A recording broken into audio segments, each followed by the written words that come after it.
Good evening. My name is Joe Sam Robinson, and it's my pleasure to have with us once again Dr. Buck Melton. Welcome, Buck.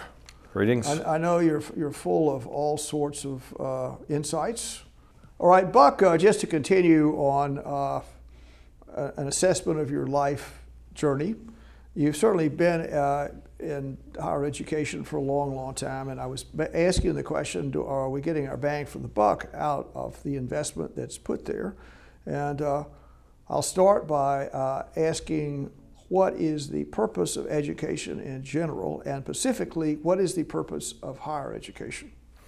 Well, this is, of course, something that people have been debating and discussing for ages. I did see a very interesting meme on Facebook the other day, and it shows, it's a fairly well-known one, and then the different captions are put in, but it shows this kid thrashing around making a scene, a kid crying in the swimming pool while mother's looking at him. And then while mother's looking at this one kid, another kid is actually thrashing around and drowning. Yes. And then down below them is a dead body that's been there forever. So the kid that's getting all the attention is students who memorize. The child who is in trouble and getting no attention is the one who engages in critical thought. And then the one who has been so neglected that he's been drowned for 2 years is creative and imaginative thinkers. Yes.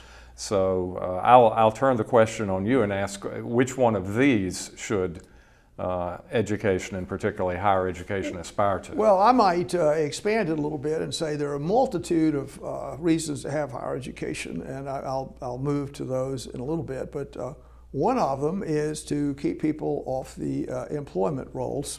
So if people are if they're in school, presumably their life situation is somewhat secure. And so they're not going to presumably cloud the job market. That's one reason. Another one is to give the brain time to mature.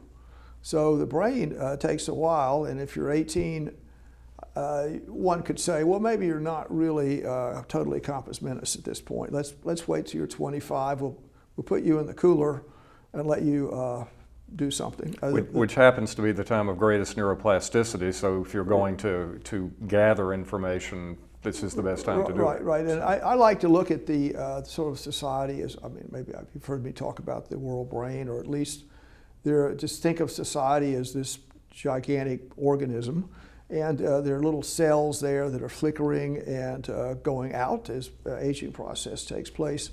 And you'd like to have a mechanism by which new cells could be put there, and you'd like to have the new cells that go into this societal organism, you'd like to have them appropriately trained in order to take up a new role. So every year, all kinds of people expire. You can read the newspapers. So many people die, so many people sail into dementia, and so they have to be replaced. So we need a process to replace people. Now, you mentioned this, the threesome of three kind of things that happen. And I would say rote memory. Let's discuss whatever rote memory is. And that's a really important thing, that everybody has to make use of rote memory. And the classic example of that would be multiplication tables. Or be able to read. Yes. I mean, you have to, in order to do anything, there has to be some kind of rote memory. Unfortunately, that's there. And thereafter, it would depend on the particular place that a new human is going, or a newly trained human is going to, into the societal organism. Are you going to, what's going to be your job, and is your job going to be, I don't know what, let's see, doing some kind of road work, I guess you'd say, maybe an assembly line, maybe that's what you do. So you have to be able to function just with these maneuvers, 1, 2, 3.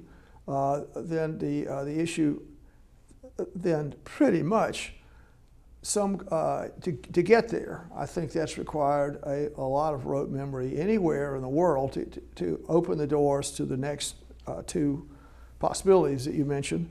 And maybe I can speak about law. So law would be of course I have no knowledge of it particularly. That doesn't stop me from commenting on it. I think you'd actually make an excellent lawyer. I'm not much sure that's better than some people that I know. And I tend that as a compliment. Oh, I'll take it as such. I'll take it as such.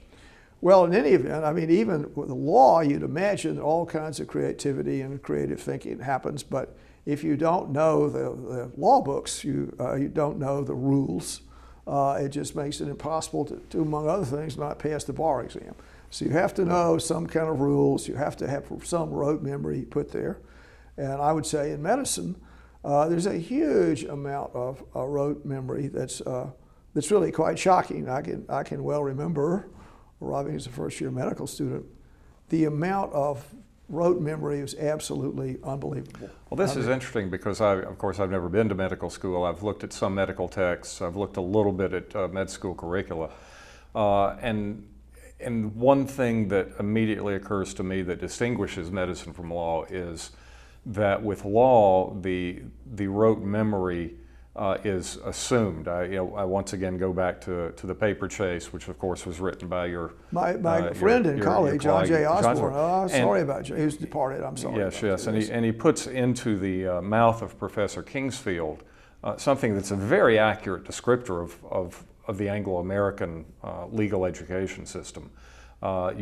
Speaking to the first-year law student, you teach yourself the law. You do the memorization on your own, but I train your minds. You have to think on your, you take the stuff. Whereas in medical school, it seems, at least for the first couple of years, much more just memorize. Well, what happens in medicine in any event is after you've done all this enormous amount of memory, and then the cases come along, there has to be some kind of creative, many qualities are needed, but some kind of creative assessment of a complicated patient, such as Sherlock Holmes. And the other point is that a lot of, at least in medicine, a lot of the rote memory has proved to be inadequate. Yes. So, that's maybe less so in law, but in medicine, well, at least my medical textbooks, I look at them sometimes from 40, 50 years ago. I mean, they're a joke. I mean, what is this? I mean, it's absolutely worthless. Because the science, is it because the science has developed, or because your own personal experience has now eclipsed? Well, some of both, but I think particularly the insights that contemporary research has given, and the knowledge, the extraordinary knowledge and changes, and all the great, how much better things are now. And it was really like trying to function in a dark room 50 years ago, as contrasted to what we have now. Yes. It's pretty, and law, maybe these rules stay the same. Yes. Not so much. There are two big things I'd like to point out there once again on the differences. First of all, a lot does remain the same in law because whereas medicine, human physiology doesn't change, but our knowledge of it changes a lot as science and technology increase. But with law, human nature does not change, and we've got a pretty good grip on human nature. Now you can bring in psychiatry, psychology, sociology, economics, and so these things do have an impact on legal doctrine. But people are people generally throughout the ages. The other thing I find interesting is that in medical education, residency is just a hardwired part of the process, and my guess is that's where you do a lot of you start applying of necessity the rote memorization and start working through the problems in a real world setting. Law does not have an institutionalized residency aspect to it, that if you go into a big firm or even a medium-sized firm, you'll get a kind of residency. You actually end up costing the firm money for the first 2 or 3 years as you actually learn how to do law. But if you're a solo practitioner or in a very small firm, you've got to find it out the hard way in a very inefficient manner. Yes. And I think this is a great shortcoming of the legal profession. Well, we're on the discussion about the usefulness of higher education, and each pathway has its ups and downs as to how it's constructed. I would say some of the other things, are we getting our money's worth? I mean, I think we could say we can make things more efficient in law and in medicine, and indeed any particular field. But what about the undergraduate degree, which 100 years ago, That was it. was, I mean, what, maybe 10% of people got that, and that was a huge advantage, and people looked up to them, and these were the leaders of society.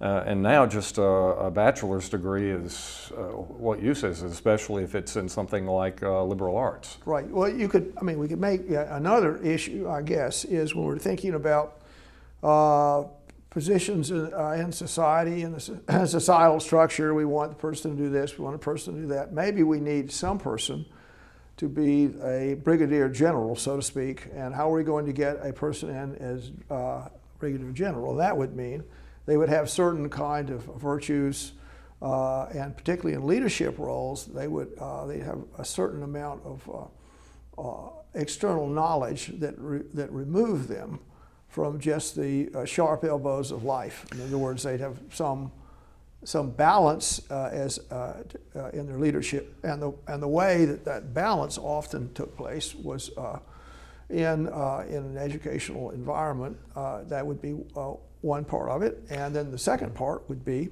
to get into that educational environment.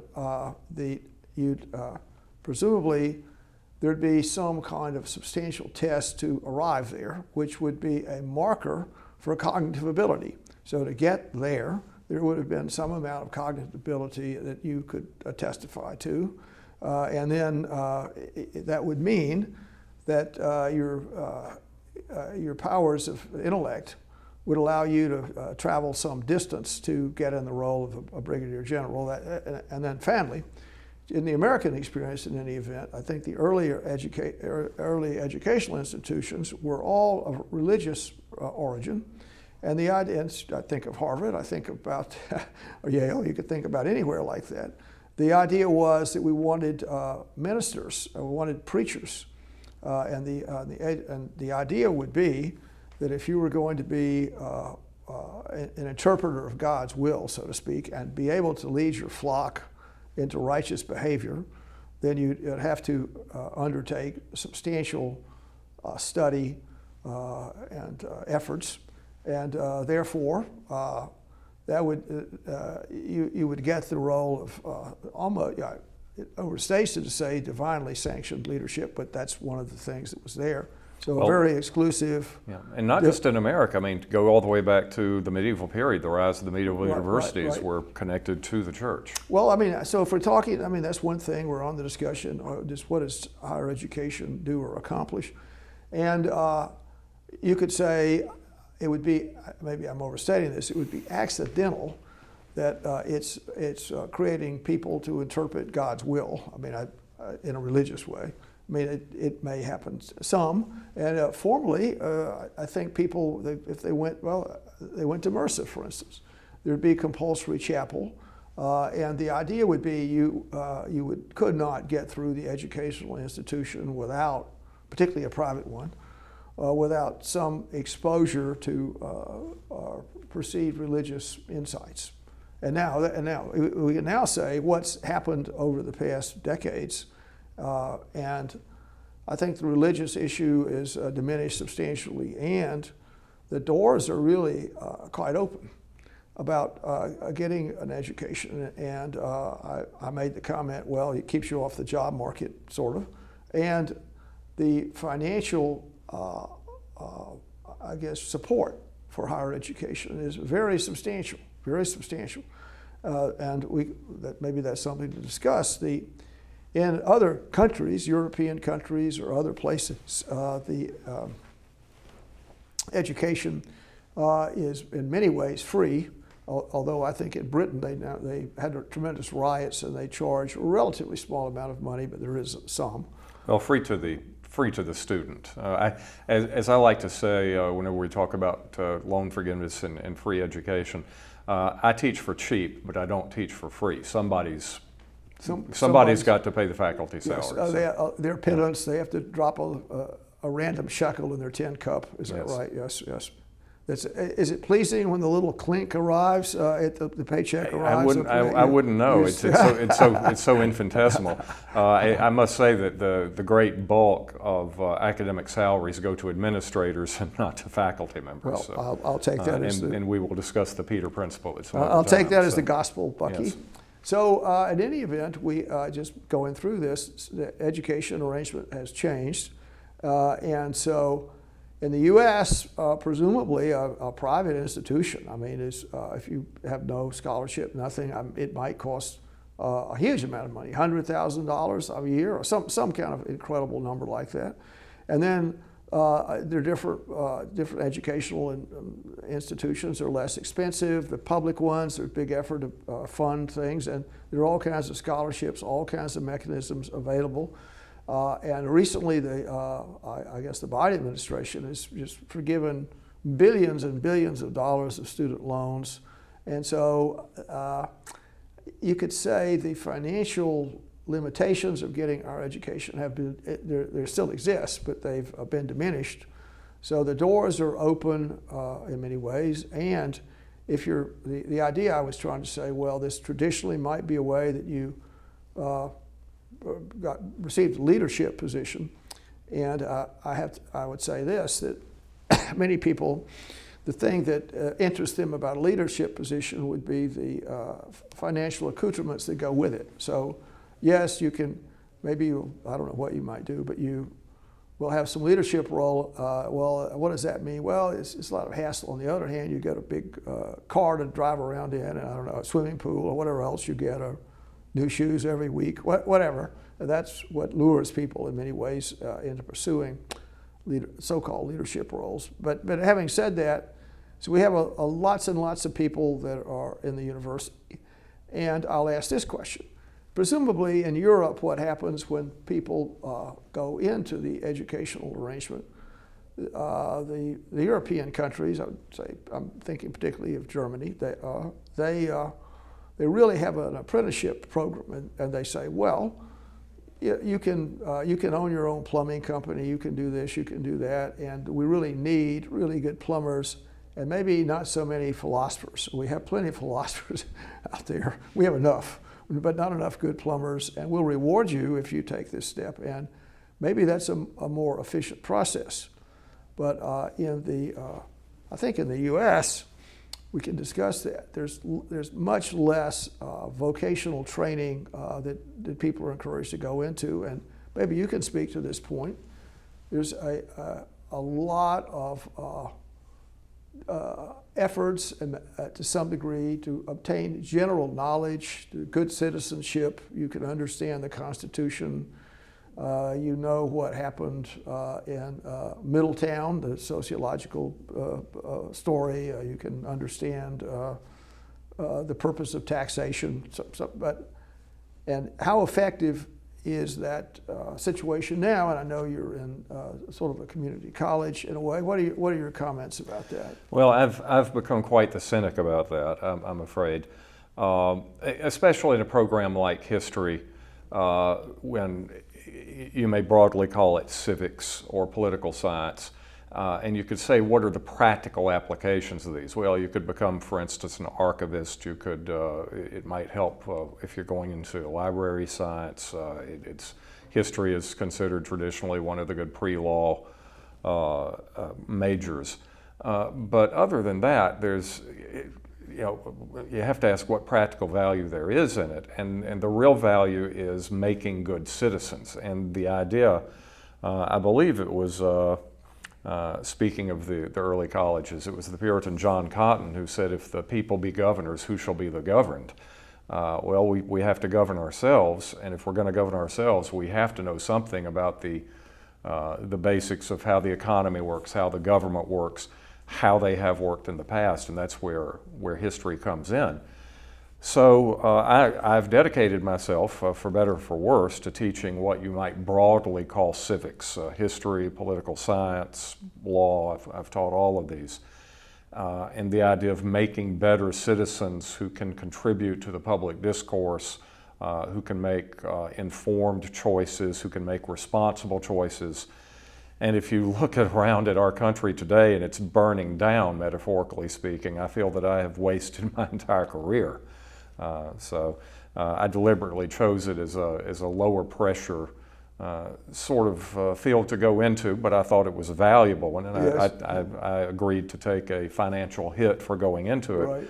I feel like I've wasted my life. Well, that's a rough it's a terrible thing thing to say. Well, let so. me reassure you haven't, if that means anything. Well- I mean, obviously there have been many souls that you've helped. You put sunshine into dark places. So I appreciate it. And it is, and I guess that is a statement of hubris that I'm not responsible for the state of the entire country, but well, now maybe let's discuss that. One of the issues would be, as we're going through the purpose of education, and we mentioned this good citizenship, and the idea, I would say this, is that many people say that the academics have been captured by the left, and indeed the people in higher education, the students, are being trained to despise the country, to look at all its shortcomings, and to pull the temple down. And so that rather than saying, well, this is a great, I really respect George Washington. Boy, the way that we put our system together, it's the best one in the world. Look at that's great. It has some imperfections, but we have a way to change the Constitution. We have this, we have that. Boy, it's worked out very well. So I think those opinions are somewhat less. And moreover, I think this is a true statement, is that if you look at societal change, whatever happens, when people are in the streets, they could think about Vietnam, you could think about Paris in '68, whatever. The young people are the people that try and, it's their time to tear the temple down. I mean, they're active, their brains are rolling, they're vigorous, they can run up and down stairs without trouble, and they see the system, and they say, if I can't change it now, when can I change it? Can I change it when I'm 78 years old, sitting in this chair? It might be a little tougher, but if I'm a young well, by then pro- you've been co-opted by it if you've been a success. So that's- goes the thinking. Well, that's right. The other point is that if you have some mature position in society, it restrains you from radical events. So, what is some kind of song when there's nothing, you have nothing left to lose, or I don't know, what is that? When you have nothing left to lose, you can do whatever you wish, kind of. So yes. if you're at that time in life, there's no property restraining you, which is a tremendous restraint on people. But by then I don't want to lose my. But my by then your car. patterns have been conditioned by a generation of behavior, so it's hard to break loose from that. Yeah, I would say, well, when you say the left has taken over. Well, that's the word on the street. I would say. Yes. Well, when you say the left has taken over, we have to define our terms carefully. I mean, it's always been called a liberal arts degree. It's not called a conservative arts degree. But I think that term has been meant, at least for the last few hundred years, in terms of classical liberalism. What you saw beginning in the 60s and 70s, as a result of television, as the result of modern media, the imperfections and injustices of America became much more obvious and much more apparent to the young TV viewers of the 50s. And a way to escape the Vietnam draft, because they grew up believing that America is an evil imperialistic country, and there is some truth of that, was to get a draft exemption by going to graduate school, and from there on to faculties. Yes. And that's where you really began seeing I would say not a constructive criticism of society, but just an all-out hostile attack on it. As an undergraduate, I was taught by really the last of, I think, the old classical liberal historians, and, Yes. and continuing on into graduate school. But by the time I was in graduate school, I was seeing some of the new breed, and there was a very strong difference there, and it was most disturbing. Well, it was the book, The Closing of the American Mind. Yes, whatever. by Harold Bloom, I believe. Right, That's a great Yaley, actually. Yes. Is really quite a good intellect. But the idea that, well, we stop thinking, we what about this, what about that, and the doors close. Presumably, what you'd like to have is you'd like to have an enlightened public that doesn't take everything at face value. Whatever Fox or CNN says, they look past that. Their mind is probing what's really going on, what new information would they like, and I fear that that's not so common. That people are in their own life, which is not unreasonable. In their own life, I'm tired. I'm not going to be upset by listening to a contrary opinion. I had a tough day. I'll just sit in my easy chair and drink a beer and watch my favorite commentator lambaste my perceived enemies, and then I'll stay in that groove. So that's a rather troubling issue. So can we say, I would ask this question, is higher education failing? What can we do to make it better? There are millions of people in there. Huge amounts of money are going in there. There's an enormous amount of people that have professional ambitions. Relatively few people are receiving appropriate vocational training, and this is particularly true in other countries. I think of China, where huge numbers of people, in India to a degree, millions and millions of people have gone to universities. The government has opened universities. It's a relatively cheap thing to do, if I can say that, and it also keeps people off the street, and people are very proud. I have a degree, look at the degree, and my degree is in I don't know, whatever, medieval philosophy. I have a great degree in that, a medieval philosophy, but there's absolutely no employment possibilities. And then people become very dissatisfied in the nations I named, and maybe to a degree in the U.S. Yes. Well, to back up a bit, I would say one of the most important functions of education, and we've not even talked about the AI blight. I know you're a big fan of AI, but in education there's a problem there. But that one reason a lot of people are drawn to law school is because they want that kind of certainty. They want the answers, and unfortunately that doesn't last the first week of law school. It teaches you to be very critical and to challenge and to attack. I will say, in homage to one of my great mentors, the late Professor James Cox of the Political Science Department here at Mercer, think for yourself, because if you don't, someone else will think for you. And we've been seeing an epidemic of that lately. And then, of course, AI is doing increasingly the thinking for students. So what do you do when you have somebody graduating who hasn't written a single paper because AI has written it all for her? What do you do in that case? Well, that's and so maybe we can end our little conversation by saying understanding the mission of education. There's not a lot of discussion about that. The impact of AI, and what do we really need in the world in the future. So I made the comment that, well, we have this societal organism, and it has these positions that are there, and we're trying to get people to fill those positions. Well, there may not be so many necessary positions to fill, and being an AI interpreter, maybe that's one position, but not so much something else, being a geologist, or so a whole set of skills appear to be in the offing with less roles for humans, and we get into sort of a Walden 2 kind of story. That you'd like to have in your life. You'd like to have lots of adventures, lots of whatever, climbing mountains, winning courtroom battles, inventing new Coca-Cola, some new Coca, whatever.